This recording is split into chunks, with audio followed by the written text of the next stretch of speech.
자, 오늘 설교는 하갈입니다. 하갈. 아브라함의 본처가 있습니다. 사라입니다. 사라. 이름이 사레 이렇게 돼 있는데요.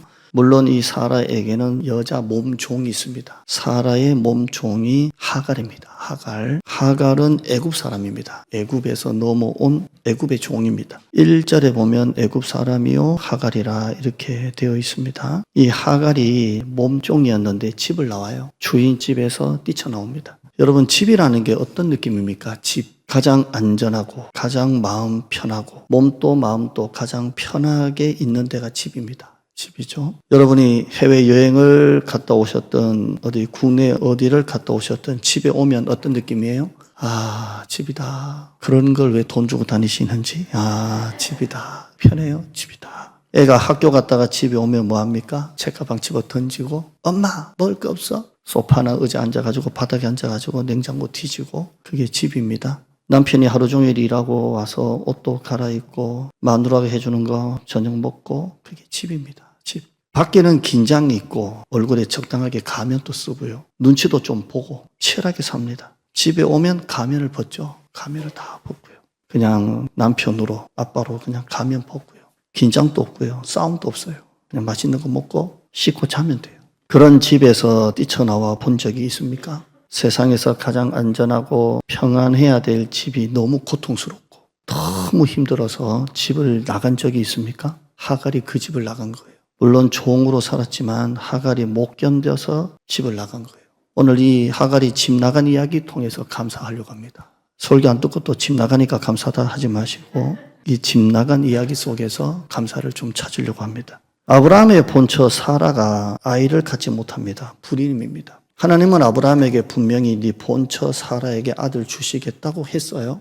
아브라함은 하나님의 약속을 어떻게든 기다리면서 참고 있어요. 그래, 주시겠지. 뭐 이렇게 하든지. 근데 사라가 못 참아요. 사라가 남편 아브라함에게 더 이상 임신할 가망이 없으니 내 몸종인 하갈과 동침해서 아이를 가지라고 합니다. 이때가 아브라함과 사라가 가나안 땅으로 넘어온 지가 한 10년 정도 지났어요.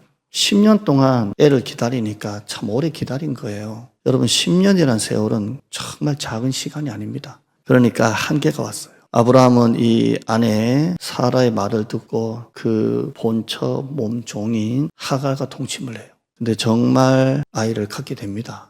마음이 조급하다 보니까 약속이 안 들어와요. 안 되지.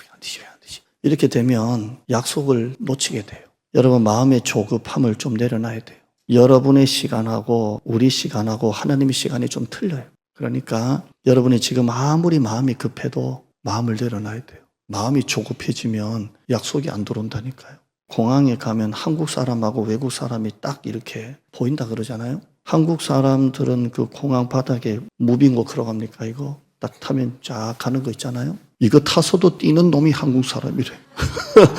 그 올라타가지고도 못 기다리는 거예요. 미리 또 여권은 미리 막 꺼내놓고, 그리고 모바일 항공권 있으면 그때 이렇게 꺼내도 되는데 미리 켜놓고 있다가 꺼질까봐 계속 탁탁탁탁탁 치는 게 우리나라 사람이래요.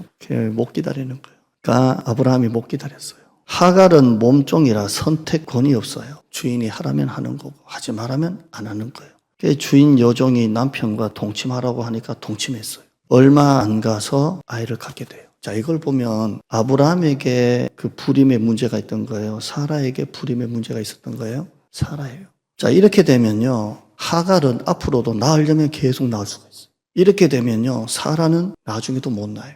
이 격차와 이 자격지심이 엄청난 거예요. 자기가 데리고 있는 몸종은 동침하자마자 아이를 갖고 자기는 10년째 아이를 못 갖고요. 낳으려면 계속 낳게 되는 거잖아요. 하갈이 이때부터 교만해져요. 종이라는 자기 위치를 떠나서 주인 머리 꼭대기에 올라가서 사라를 멸시하기 시작합니다. 아무래도 이런 생각했던 것 같아요. 나를 쫓아내겠어? 내가 그래도 임신했고 주인 아들 임신했는데 나를 쫓아내겠어? 그리고 자기가 그 머리 꼭대기에 올라갑니다. 4절 한번 볼까요? 창세기 16장 4절입니다. 시작.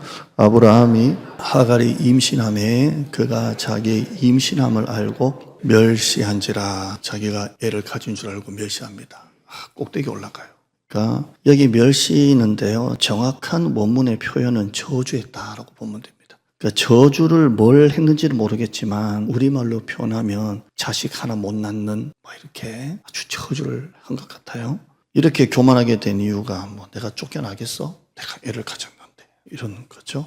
우리말 속담에 하루 강아지 법 무서운 줄 모른다 하는데 이 하루 강아지가 하루가 아니고 1년이라는 거 아시죠? 그러니까 한 살 먹은 강아지가 법 무서운 줄 모르고 깨갱깨갱 한다는 거예요. 그러니까 이 하갈이 아이를 가지니까 하루 강아지가 1년 된 강아지가 사라가 법 무서운 줄 모르고 꼭대기 올라가가지고 저주하고 멸시하고 무시를 합니다. 사람은 이때부터 조심해야 돼요. 뭔가 잘 된다 싶을 때 조심해야지 그때 위기가 오거든요. 자, 몸종 하갈이 이렇게 자기를 멸시하자 사라가 가만히 있겠어요? 사라가 단호하게 합니다. 성경을 보면 사라라는 이 아브라함의 이 아내는 온화하고 따뜻한 여자는 아닌 것 같아요. 그러니까 이 사라를 보면 제가 만약에 그림을 그리면 이렇게 쪽잡이처럼 그리고 이렇게 해가지고 아주 못됐게 딱 못된 여자로 그릴 것 같아요.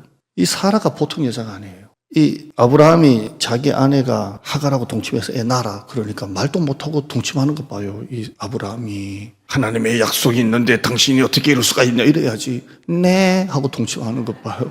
꼭 아담이 하와과 선악과 먹으라고 할 때 네 하고 먹었던 것 똑같아요. 성경적인 남자상은 약간 공처가예요. 공처가 안 되시기를 축원합니다. 자, 5절 봐요. 시작. 사레가 아브라함에게 이르되 내가 받는 모욕은 당신이 받아야 옳도다. 내가 나의 여종을 당신의 품에 두었거늘 그 여자가 자기가 임신함을 알고 나를 멸시하니 당신과 나 사이에 여호와께서 판단하시기를 원하노라. 아니 애를 낳으라고 한 건 누가 낳으라 한 거예요? 아브라함은 멀쩡히 있다가 들어가라 그래가지고 동침하고 다 해놓고 내가 받는 이 모욕은 네가 받아야 된다고 이렇게. 그러니까 여러분 사라 같은 여자하고 결혼 안 한 것만도 감사하셔야 된다니까. 그렇게 말해요.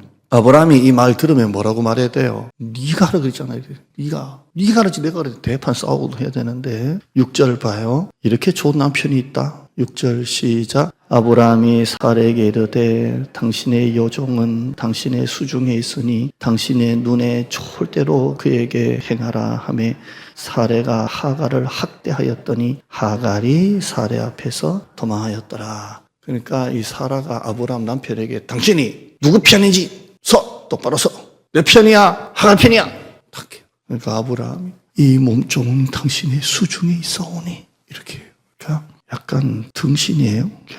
당신 눈에 좋을 대로 해라 이렇게 말해요. 그래도 자기 애를 가진 임신한 여자고 이제 배가 불러오는데요. 네 맘대로 해라 이렇게 합니다. 믿음의 조상 아브라함이 이렇게 마누라 앞에서는 꼼짝을 못합니다. 이때 이제 사라가 이제 남편이 자기 뒤에 자기 편이라는 걸 알고 애를 가지든 말든 하갈을 이제 막 학대합니다. 털이 뽑혀도 호랑이는 호랑이고 그러니까 하루 강아지 그냥 여기 학대라는 말이 나오는데요. 짓누르다, 괴롭히다, 굴복시키다, 부러뜨리다가 학대입니다. 학대합니다. 니깐 합니다. 여자 싸움입니다. 결국 하갈이 집을 뛰쳐나옵니다. 자, 여기까지가 일부 집안에서 일어난 이야기입니다. 자, 이제 집 밖의 이야기 좀 할게요. 하갈이 임신해서 부엘세바 남쪽 광야까지 갑니다. 애굽과 가까운 쪽이에요. 하갈의 친정이 어디라고요? 애굽 여자예요. 그러니까 친정집까지 가려고 했던 건지 모르겠지만 그러니까 자기 친정 엄마가 생각났는지 친정으로 내려가요.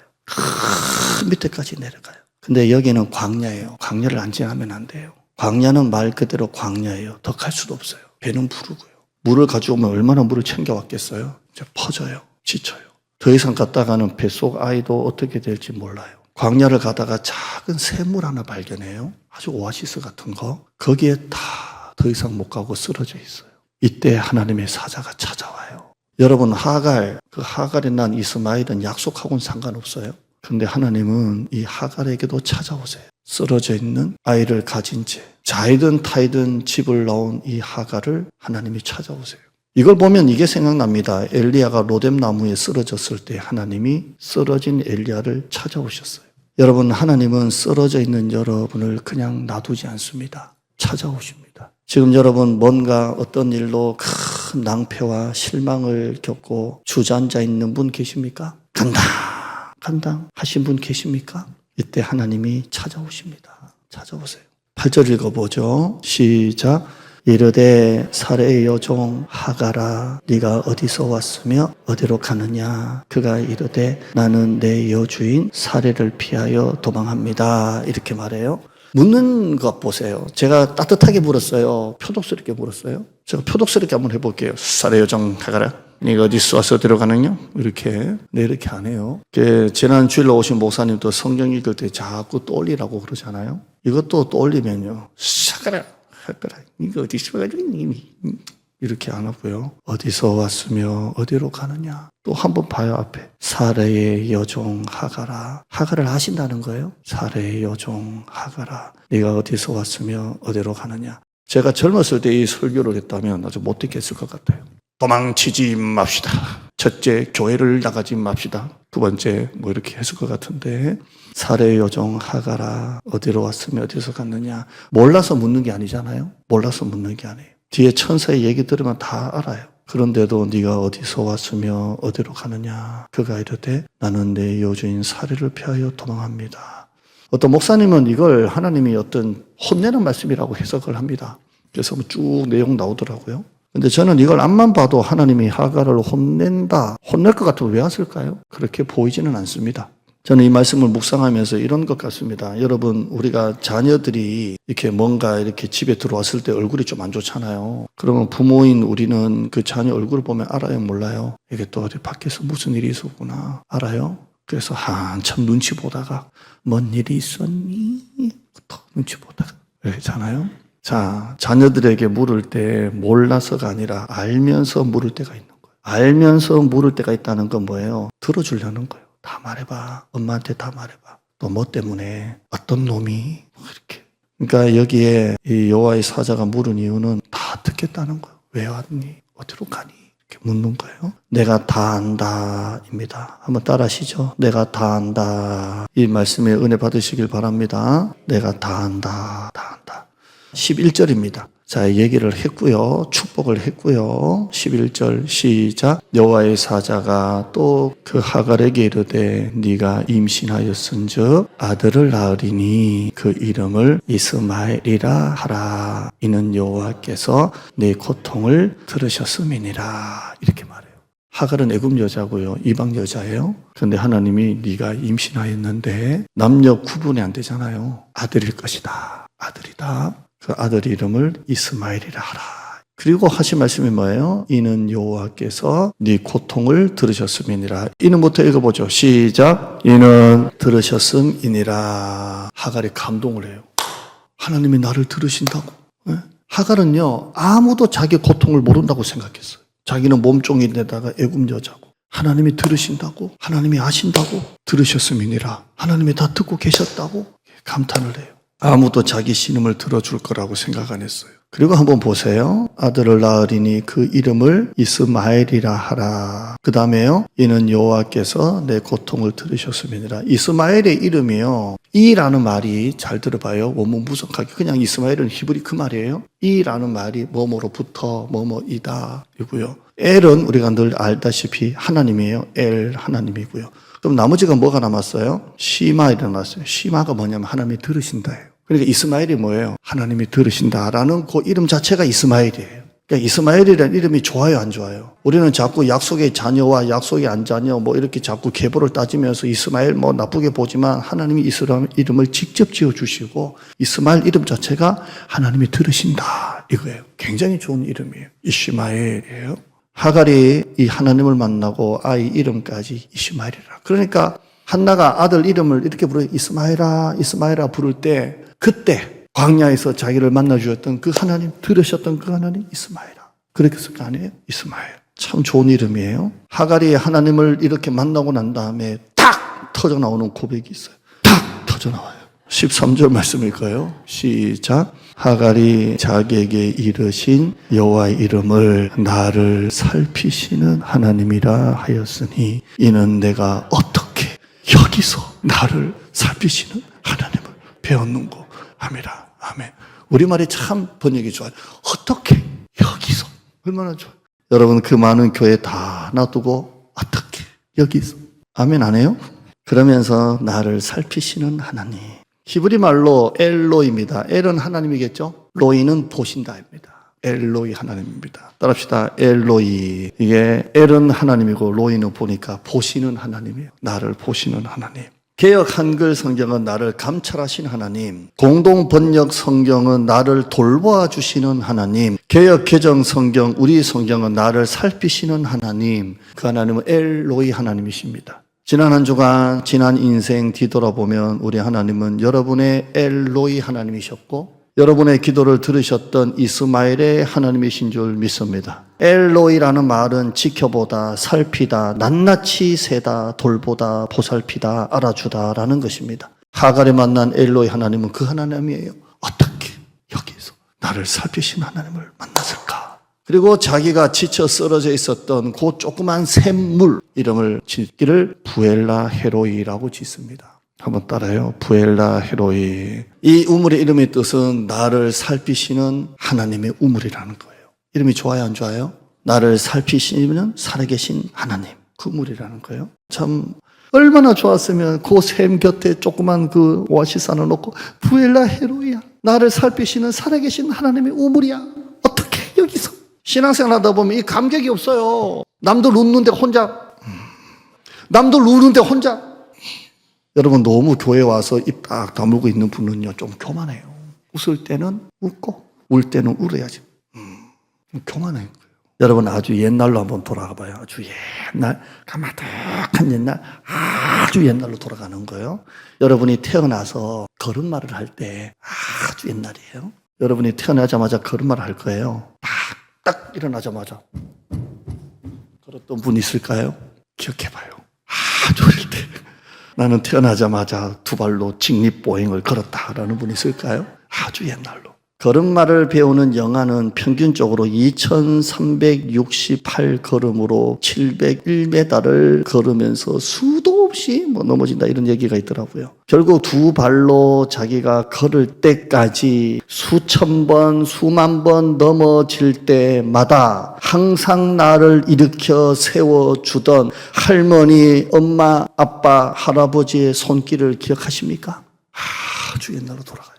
아주 옛날로. 넘어질 때마다 멀리서 지켜보시다가 쫓아와서 이놈의 새끼, 이놈의 새끼. 여러분이 지금 이렇게 두 발로 걷는 건 아주 어릴 때 우리 아빠, 엄마, 아버지, 어머니, 할아버지, 할머니가 넘어질 때마다 나를 세워줬기 때문에 여기까지 온 거예요. 이 기억이 안 난다면 자전거 배울 때로 한번 가보시죠. 자전거 저도 배울 때 아버지가 잡아줬습니다. 저도 우리 애들 잡아줬습니다. 자전거 탈 때 저는 자전거 잘 안 되더라고요. 일주일 탔는데 안 되더라고요. 근데 우리 애는 20분 만에 되던데 우리 아버지 세상 이래도 처음 봤다고 이렇게 자전거 못하면 처음 봤다고 뭐. 일주일 만에 우리 아버지가 이렇게 빠른가? 이렇게 빨리 오시나? 근데 우리 아버지가 저 뒤에 있고 어느 날 저 혼자 그걸 타고 가더라고요. 항상 그 자전거 탈 때 뒤에 잡아주던 그 손길, 그 보이지 않는 그 손, 계속 넘어지다가 어느 순간 혼자 타기 시작할 때 손을 딱 놓으시잖아요. 타봐라. 뒤에서 잡아주던 그 손길, 뒤에서 나를 보셨던 그 눈길 기억하십니까? 마틴 루터 말 한번 보시죠. 화면 한번 볼까요? 읽어봐요. 시작. 분명히 나는 나를 뒤에서 보신 분을, 루터가 이 구절을 해석한 거예요. 지금 우리가 읽는 이 구절을 이렇게 해석한 거예요. 분명히 나는 나를 뒤에서 보신 분을 여기에서 보았습니다. 하갈을 이렇게 해석한 거예요. 루터가. 그 밑에 읽어봐요. 시작. 내가 여기서 뒤에서 나를 보시는 분을 보았단 말인가? 어떻게 여기서? 하갈이 본 하나님은 어떤 하나님이에요? 뒤에서 보신 하나님. 여러분 일출 얼마나 아름다워요? 너무 예뻐요. 그 떠오르는 일출을 5분 동안 해를 똑바로 보고 계신 분 있습니까? 못 봐요. 아무리 예뻐도. 그거 보고 나면 눈 다 멀어요. 그러니까 떠오르는 해를 정면으로 보는 것보다 때로는 그 해가 져가지고 석양으로 쭉 내려가는 그 해를 뒤쪽에서 보는 게 더 아름다울 때가 있어요. 여러분 인생에 하나님이 앞에서만 계시는 줄 알고 왜 하나님은 나를 안 보시나 안 도와주시나 라고 해도 하나님은 여러분 앞에서 계신 게 아니라 뒤쪽에서 보이지 않는 하나님의 손으로 여러분을 잡고 계시고 살펴주시고 여기까지 오신 줄 믿습니다. 이게 바로 보이지 않는 손이에요. 이 인비저블 핸드, 이 보이지 않는 손이 우리 인생을 여기까지 오게 한 거예요. 왜? 앞에서 보여주시면 눈이 너무 부셔서 볼 수 없으니까 때로는 해가 뒤에서 비출 때 더 앞이 선명하게 보이는 것처럼 하나님이 우리 인생을 이렇게 뒤에서 여기까지 인도해 주신 줄 믿습니다. 자, 말씀 한번 뒤에 보시죠. 그 다음 구절 한번 읽어보죠. 이건 의역입니다. 시작. 하갈이 자기에게 이르신 여호와의 이름을 엘로이라 하였으니 이는 내가 어떻게 여기서 나를 보는 하나님을 보았는고 함이라 입니다. 우리는 하나님의 눈동자 안에 있어요. 하나님의 눈동자 안에 우리가 있는 줄 믿습니다. 지난주 제가 설교하고 난 다음에 받은 감사만큼 감사하자 그랬잖아요. 저는 추수감사 헌금을 제 수준에 맞게 또 맞는 선에서 어떻게 할까 하다가 그 목포 때부터 추수감사 헌금은 제 수준에 맞게 저는 11조 감사합니다. 11조로 하나님 앞에 추수감사 예물을 드립니다. 여러분 지난 시절 뒤돌아보세요. 지금까지 지내온 거 여러분의 능력, 여러분의 실력 하나도 없어요. 뒤에서 보이지 않는 손으로 그 눈으로 나를 살피셨던 하나님의 은혜인 줄 믿습니다. 지난 주일 오후 말씀처럼 내가 아니라 하나님이십니다. 9절 읽고 마치죠. 시편 113편 5절부터 읽고 마치죠. 시작. 여호와 우리 하나님과 같은 이가 누구리요? 높은 곳에 앉으셨으나 스스로 낮추사 천지를 살피시고 가난한 자를 먼지 더미에서 일으키시며 궁핍한 자를 거름 더미에서 들어 세워 지도자들 곧 그의 백성이 지도자들과 함께 세우시며 또 임신하든 하지 못하던 여자를 집에 살게 하사 자녀들을 즐겁게 하는 어머니가 9절요 제가 읽어드릴게요. 임신하지 못했던 여자를 집에 살게 하시고 자녀들을 즐겁게 하는 엄마가 되게 하시는도다. 이게 하나님의 은혜인 줄 믿습니다. 하나님 뒤돌아보니 앞에서 안 보였다고 없다고 원망하고 불평하고 낙심할 때가 많았는데 앞에서 보여주면 너무 눈부실까봐 뒤에서 내 걸음을 비춰주셨던 하나님, 어떻게 여기서 나를 살피시는 하나님을 내가 배웠던가? 어떻게 여기서 오늘 우리가 인생의 짐 앞에 이 감사를 잊어버렸습니다. 내 능력으로 실력으로 온 것 같고 내 잘난 맛에 빠져 살았는데 뒤돌아보니 다 하나님이 자나깨나 주의 손으로 살펴주셨어요. 자전거 타고 넘어질 때마다 넘어지지 않게 잡아주셨고 걸음마하고 넘어질 때마다 그걸 어떻게 다 지켜보셨던 그 손길로 여기까지 온 줄 믿습니다. 25년 동안 이 감사, 살피시는 하나님에 대한 감사가 있는 주일, 주간 내 삶이 되게 하여 주시옵소서. 그동안 우리 성도들 한 해 동안 교회 출석하고 섬긴 성도들 위로하시고 충만한 복으로 갚아 주시옵소서. 예물 드렸습니다. 예물 하나님 받으시고 추수감사 예물 11조 감사 선교 전도 주정 1,000번째 다음 세대 이외의 헌금 하나님 꼭 받으시고 특별한 복으로 인도하여 주시옵소서. 이번에 라오스 우리 신학교를 위해서 학생들 그 패드 컴퓨터를 이렇게 헌금한 지목 헌금 손길이 있습니다. 특별한 복으로 하나님 갚으시고 라오스에 이것이 정말 우리 신학생들에게 큰 공부의 도구로 사용하여 주시옵소서. 예수님의 이름으로 기도드리옵나이다. 아멘. 아멘.